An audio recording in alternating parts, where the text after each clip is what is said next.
World Bank has suspended project zake katika zinafaa kufanywa hii county sababu ya ufisadi ambao unaendelezwa na Nyaribo mwenyewe. Tunasema Nyaribo sababu hata hiyo barua imetoka World Bank imeandikiwa Nyaribo. Ile pesa ambayo ingesaidia wananchi, barabara zijengwe, wananchi wapate maji safi, wananchi wapate kazi nafasi, lakini yeye ameamua kwamba yeye hakule pesa ya wananchi. Na ndio sababu sisi tumekuja kumwambia kwamba hatutanyamaza. Hatutauziwa uoga tunyamanzi. Tunataka kumwambia wakati wake wa kuiba umeisha. Sasa hizi tuko na yeye umundu. Tutasukuma yeye.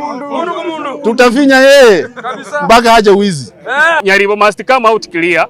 Atuambie sisi kama wananchi wa Nyamira, mbona World Bank imeban pesa yetu na baada amenyamaza kwa ofisi. Hivyo we must hold him to account until 2027. Sisi hatumungoji 2027 ndio tumhold it into account. 2027 ni kumtuma nyumbani. But saa hii tunataka atu explainie mbona pesa yetu ya World Bank imebaniwa Nyamira. Ama namna gani? Tunakuja utuambie mbona it's only in Nyamira that pesa ya World Bank inarudishwa.